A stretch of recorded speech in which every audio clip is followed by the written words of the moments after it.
Say hello to PwnSaw, a Rapidstrike Stampede Swarmfire integration that I am bringing to Nation vs. Zombies. Why the name PwnSaw? Well, I really like that scene from Spider-Man with Bonesaw, and I thought Pwn would replace Bone and make an interesting, awesome name for a blaster, and I've been wanting to name something PwnSaw for a while, and I think this kind of fits the bill.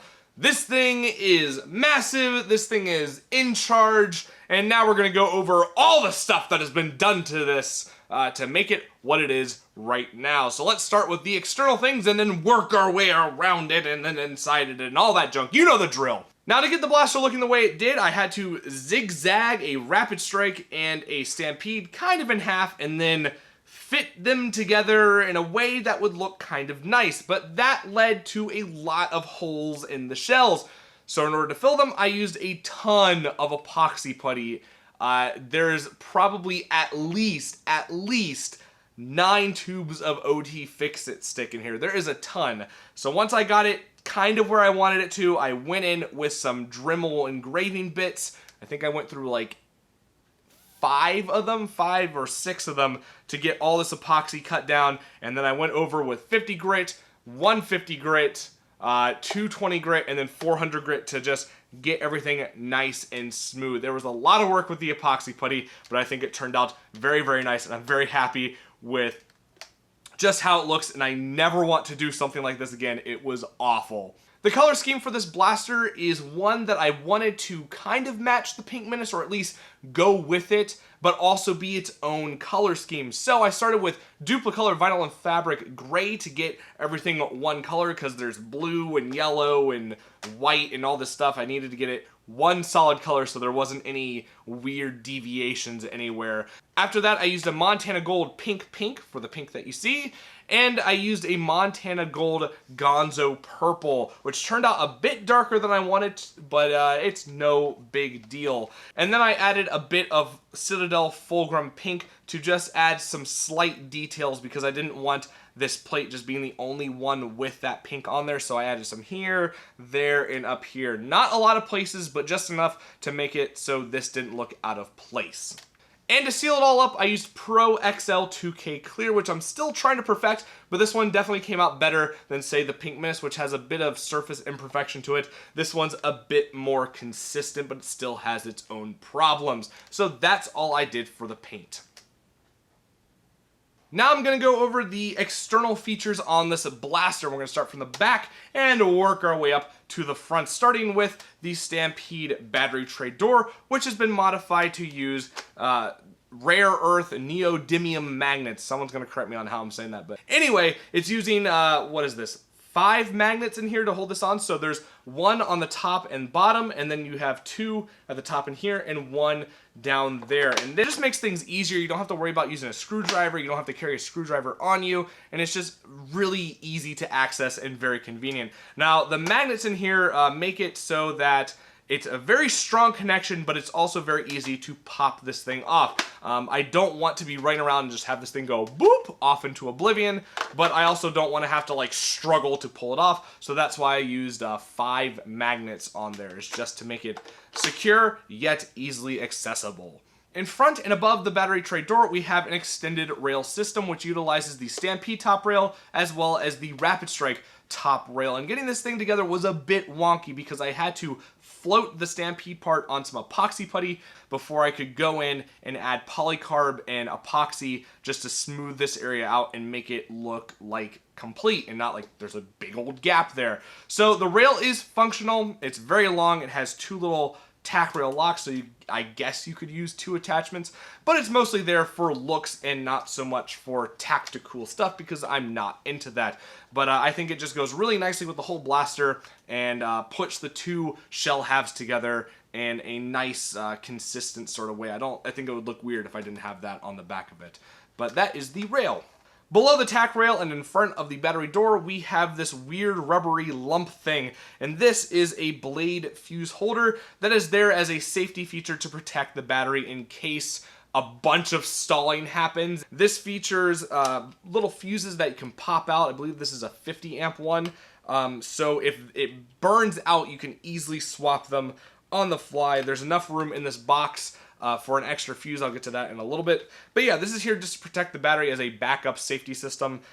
Keeps things going and makes it so you can keep on fighting in case something bad happens, something really bad happens. Pop it out, swap the fuse, put the cap back on, and you're good to go. So that's why that weird lumpy thing is there. I wish it wasn't so big, but it's kind of necessary in my opinion, so that's what that is. Moving up from the fuse, we have an extended mag release by Jotocast. As you know, I love extended mag releases, and I try and put them in as many things as possible.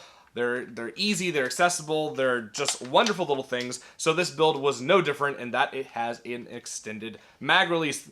Above the mag release, we have a Containment Crew 3D printed 180 motor cover that I had them do for me. It was a little custom commission, but it not only covers the area where the 180 comes out, but it covers that pusher box lump that's on the side, and it allows you to put your name on it or something like that. So mine has my name on it, obviously, and I filled it up with the Fulgrim pink paint from Citadel just to make it a bit different than the other pink that's on this blaster, give it a bit more zazz.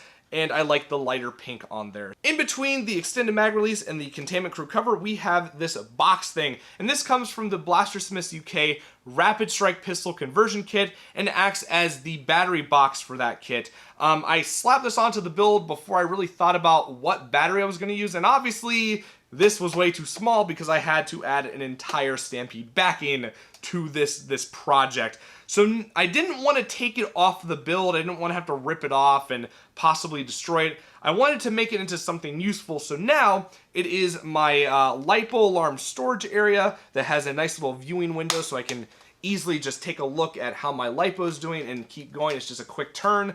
And it also has enough room in it for an extra blade fuse or two. So you just pop that in there, close it up, and there you go. So if this one burns out, I can pull it out and chuck it, open this up, grab it, plug it in, and close it back up. And holding it together is the same magnets that hold the Stampede's battery door in for quick, snappy action. So that's what that box is. The LiPo alarm's leads actually go from the LiPo alarm all the way through the build and back into the battery tray, which was a big old pain to do, but it works, and I'm very, very happy with the entire system for it. So that's what this weird box is on the side of the blaster. Above the box, we have another little scene window, and this one comes in the form of a Black Steel Props 180 motor cover that is paired up with my Dr. Snikus cage featuring XP 180s and some lovely pink wire to go with the rest of the build. I love how it turned out. I love this cover, and I'm very happy that I finally have my Dr. Snikus cage in something that I'm going to be using. So really love how that turned out. I'm very happy with it. On the opposite side of the Black Steel Props cover, we have a Jotocast 3D printed Picatinny Rail. This was added really late into the build and added mostly for the looks because I didn't like having this flat area here. And then I thought, well, I could add a flashlight attachment to it. I could add some sort of a magazine holder to it. And I'm not going to be building it before NVZ because I do not have time. But in the future, I want to drill 2 holes into this and add a modular Swarmfire turret holster using the same magnets that are holding both the battery tray door and the battery box door. So it will hook on the side, it will hold 2 Swarmfire turrets up like this, and you can just topple them and have a place to swap them out quickly from.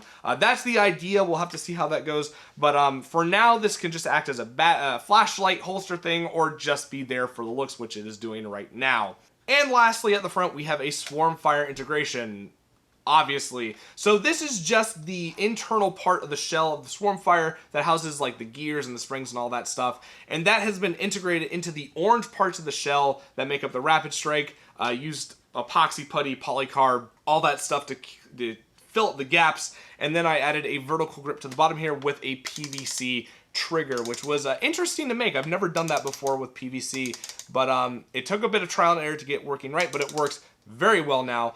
It does have exposed wire, which I'm not a big fan of, but I don't know how you would make them not exposed with such a tightly packed internal area. Now, the secret to this Swarmfire piece is that the Swarmfire turret is actually swappable. This keyring right here is attached to the C part that holds the turret in place. You just pull that out, and the turret comes out very easily. So you can like toss this aside, put it in a dump pouch, get a freshly loaded one, you just pop that in, and put the clamp back, and there you go, you're done.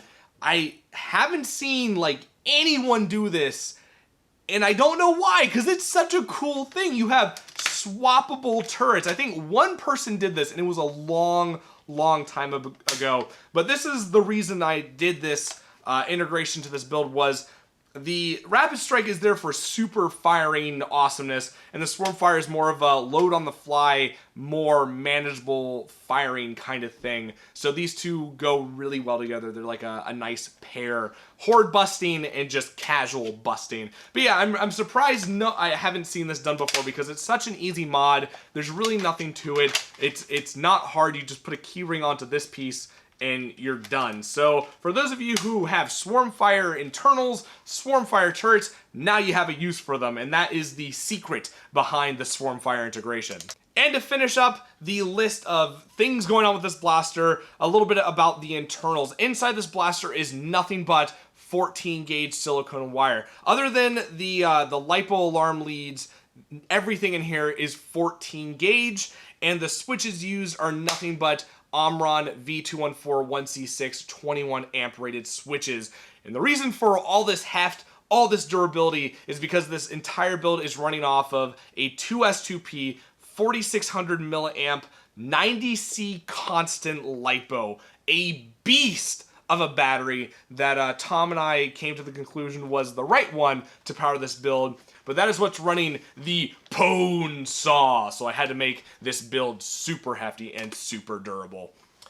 And I believe that is everything you need to know about PwnSaw, the Rapidstrike Stampede Swarmfire integration that I'm bringing up to NVZ. This build was a pain in the butt, took a long time, and I finished with one full day before we head up to Missouri. So I cut it really close, but I'm very happy it's done. I'm very happy that it's working without any sort of like trouble. I don't have any wood to knock on, which is a problem at the moment, but knock on wood that nothing bad happens. Now this build would have been an even bigger pain in the butt if I did not have one source that really helped me out. Torukmakto has build logs on his blog spot of when he made a Rapidstrike Swarmfire integration from a while back, and I used a lot of the pictures and a lot of the information to make this one. It is, a lot of the stuff you see on here is pretty much the same way he went about it, and I have to give a lot of credit to him. I have a link in the description to where you can go check it out, but it did help a lot, especially with setting up the Swarmfire and